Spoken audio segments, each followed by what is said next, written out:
Hello viewers, இன்னைக்கு நாம பார்க்க போறது Solo Leveling Season 1 Episode 2.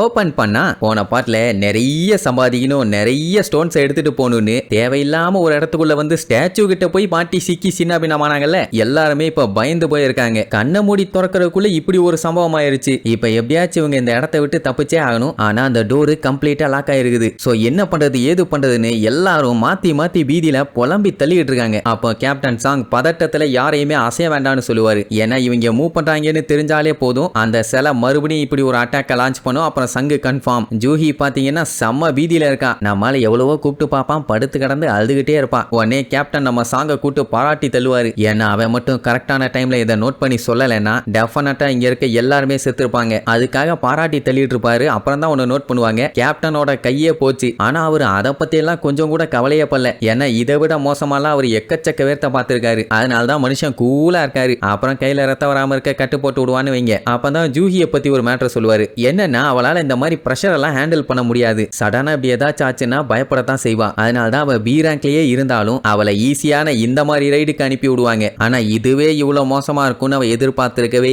மாட்டான். அதே நேரம் நம்ம கேப்டன் இருக்காரு, அவர் பாத்தீங்கன்னா இதுக்கு முன்னாடி பி ரேங்க் டஞ்சனு, ஏ ரேங்க் டஞ்சனு, எஸ் ரேங்க் டஞ்சனு ஒரு சில டைம் அங்கேயும் போயிருக்காரு. அவரோட எக்ஸ்பீரியன்ஸை வச்சு இங்க என்ன பிரச்சனைன்னு பார்த்தா, இவங்க வந்தப்போ அங்க சிலையில செதுக்கி வச்சிருந்த ஒரு கல்வெட்டு ஒண்ணு படிச்சாங்கல்ல, அதுல என்னென்ன ரூல் போட்டுருந்துச்சு. முதல்ல வந்த உடனே கடவுளை மதிக்கணும், அப்புறம் அவங்கள வணங்கணும், அதுக்கப்புறம் இவங்க கடவுள் மேல உண்மையா நம்பிக்கை வச்சிருக்காங்கன்னு ப்ரூவ் பண்ணணும். அப்படி பண்ணா மட்டும்தான் இவங்க யாருக்கும் எதுவும் ஆகாது. இல்லன்னா இப்படித்தான் ஆகும். கடவுள்னு சொல்றான் இல்லையே, கடவுள் இந்த மாதிரி எல்லாம் பண்ணுவாரா? ஆனா கடைசியில இந்த பெரிய செலவு ஒண்ணு இருக்குது, இதைத்தான் அவங்க கடவுள்னு சொல்றாங்க. அப்படியே கட் பண்ணி நம்ம ஜின்வு இருக்கான்ல, அவனோட தங்கச்சியை காட்டுறாங்க. அவ பேரு தான் சங் ஜினா. அவ ஃப்ரெண்டு கிட்ட எப்பவும் போல ஜாலியா பேசிட்டு இருக்கும்போது அவ ஃப்ரெண்டு வந்து அவங்க அண்ணனை பத்தி விசாரிப்பான். அவன் ஒரு ஹண்டர் தானேன்னு. அட ஆமாப்பா, அவன் ஈ ரேங்க் ஹண்டரு.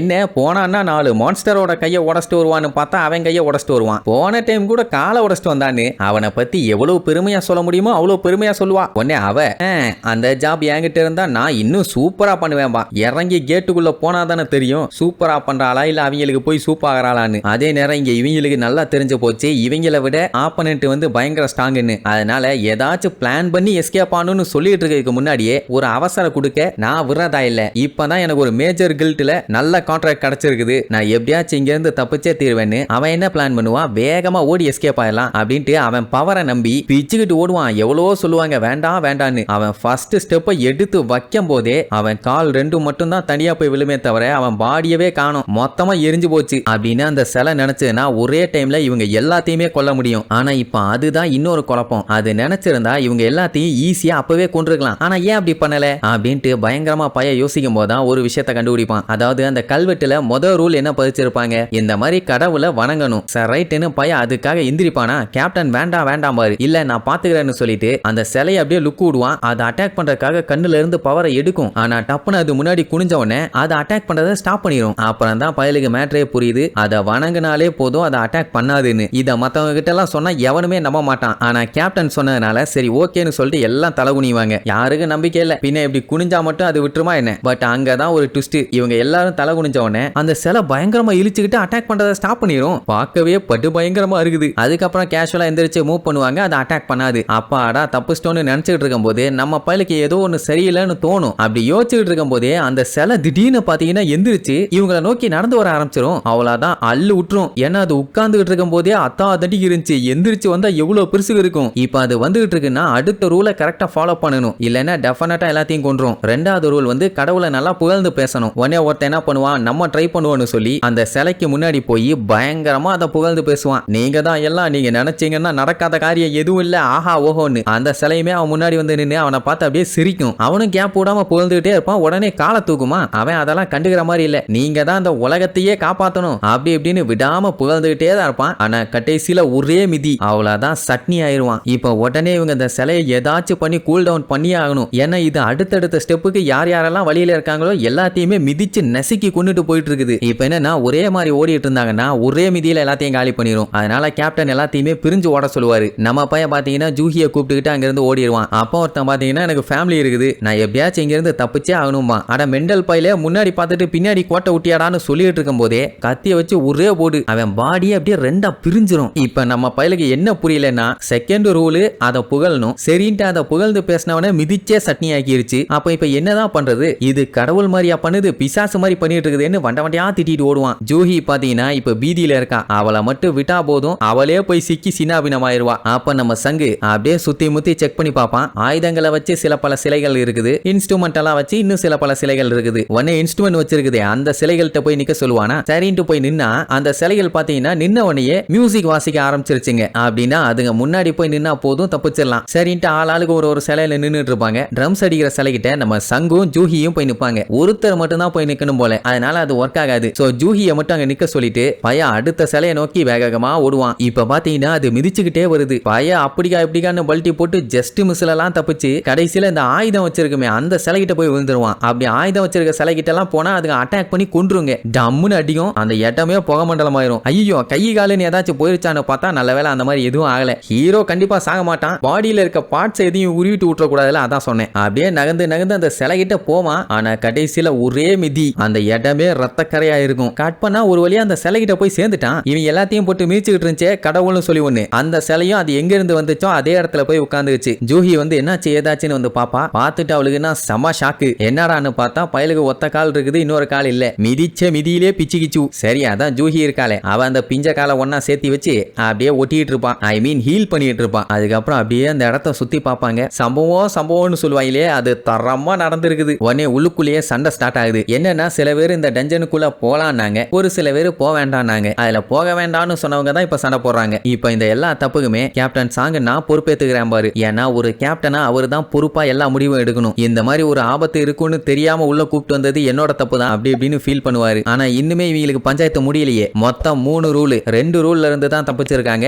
ரூலுங்கிறத விட 2 ஆப்புல இருந்து தப்பிச்சிருக்காங்க. இன்னும் ஒரே ஒரு ஆப்பு மட்டும் பெண்டிங்கி. அது என்னன்னு யோசிச்சுட்டு இருக்கும் போது திடீர்னு அந்த சிலை பாத்தீங்கன்னா நடுவுல ஒரு சின்ன ஆல்டர் பண்ணும். அதை பார்த்தோன்னே தெரிஞ்சு போச்சு இவங்க அடுத்து என்ன பண்ணணும்னு. அதாவது தேர்ட் ரூல் என்ன, கடவுளுக்கு இவங்க உண்மையா இருக்காங்கன்னு ப்ரூவ் பண்ணணும், அதுக்கு பலி கொடுக்கணும். அப்போ இவங்கள யாராச்சும் ஒருத்தன் செத்தே ஆகணும். அதுல ஒருத்தன் பாத்தீங்கன்னா கேப்டன் கழுத்திலேயே கத்தி வச்சிருவான். ஏன் அப்படின்னா அங்க ஃபேமிலி இருக்கவன், ஏகப்பட்ட கனவுகளோட இருந்தவன் எல்லாருமே செத்து போயிட்டாங்க. இது எல்லாத்துக்குமே கேப்டன் நான் பொறுப்பேத்துக்கிறேன்னு சொன்னாருல்ல, அப்படின்னா நீ தான் சாகணும் அப்படின்னு. சரி ஓகே நானே செத்துறேன், இது என்னோட தப்புதான்னு சொல்லிட்டு அவரே போவாரு. நம்ம பையன் சங்கால ஏத்துக்க முடியல. ஏன்னா எல்லாருமே ஓட்டு போட்டு ஒன்னாதான் முடிவு எடுத்தாங்க. கடைசியில பிரச்சனைன்னு வரும்போது எல்லா பழியும் அவர் மேல தூக்கி போட்டா இது நல்லாவா இருக்குது. சரின்ட்டு அவர் உள்ள போனவனே அவர் முன்னாடி ஃபயர் எரிஞ்சுட்டு இருக்குது. ஆனா என்ன பண்ணுன்னு தெரியல. இங்க நம்ம பையலும் அப்படியே யோசிச்சு பார்ப்பான், ஒருவேளை நம்ம பலி கொடுக்க தேவையில்லாம இருந்துச்சுன்னா அந்த ஆல்ட்ரேஷன் பண்ண இடத்த என்ன ஏதுன்னு செக் பண்ணும், என்னையும் கூட்டு போங்க அப்படின்ட்டு மத்தவங்க கிட்ட ஹெல்ப் கேட்பான். அவங்களுக்கு பீதி ஆகும், ஏன்னா அங்க போய் உயிர் ஒரேடியா போயிருச்சுன்னா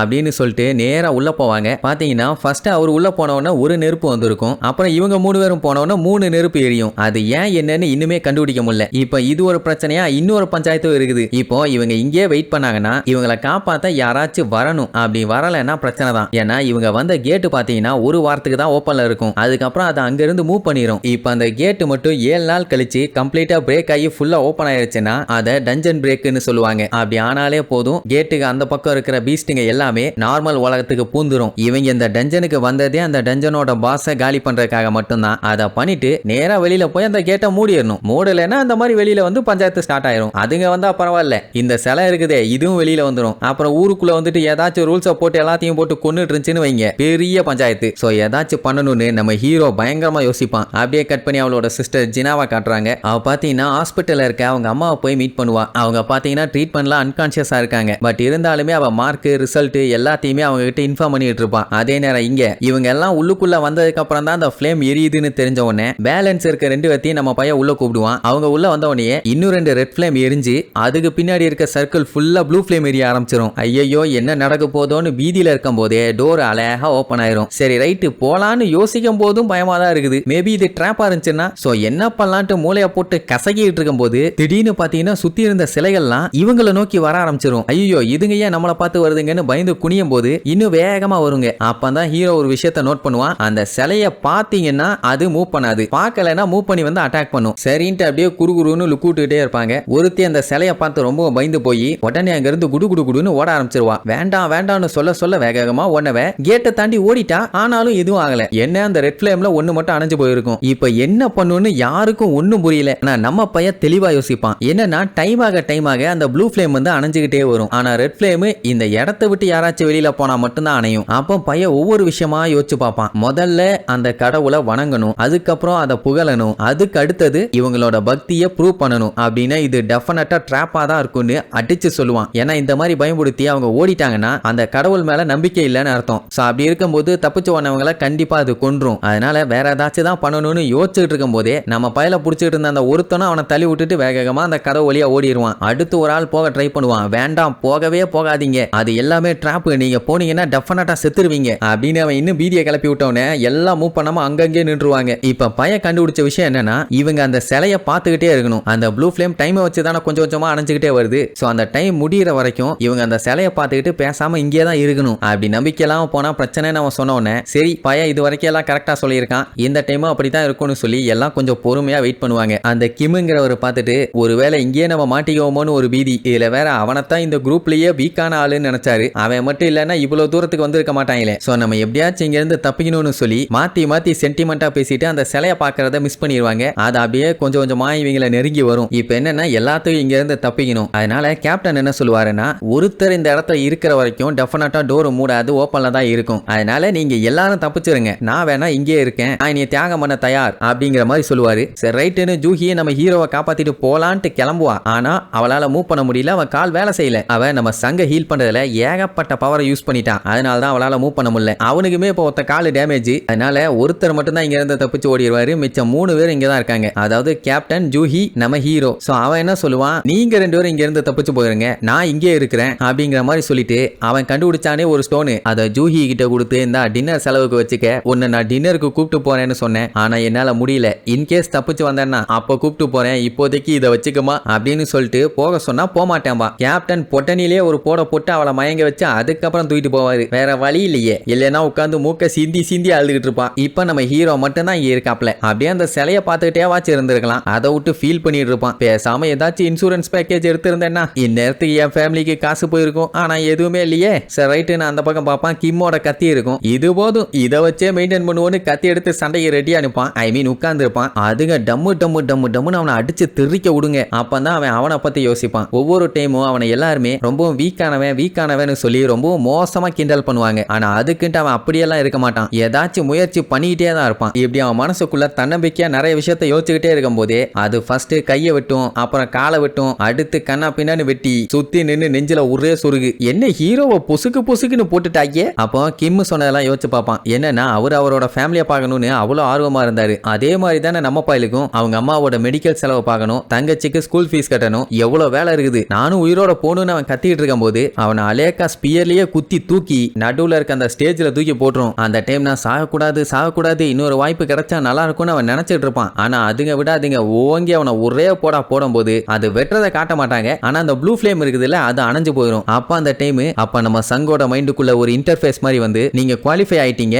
இப்ப இதை நீங்க அக்செப்ட் பண்ணலனா 0.02 செகண்ட்ல உங்க ஹார்ட் நின்னு போயிடும். அதனால நீங்க பிளேயரா இருக்க ஏத்துக்கிறீங்களா அப்படின்னு கேட்ட உடனே நம்ம சங்கு எஸ்ன்னு செலக்ட் பண்றான். அதுக்கப்புறம் என்னாச்சு ஏதாச்சுன்னு அடுத்தடுத்த எபிசோட்ல பார்க்கலாம். டாடா.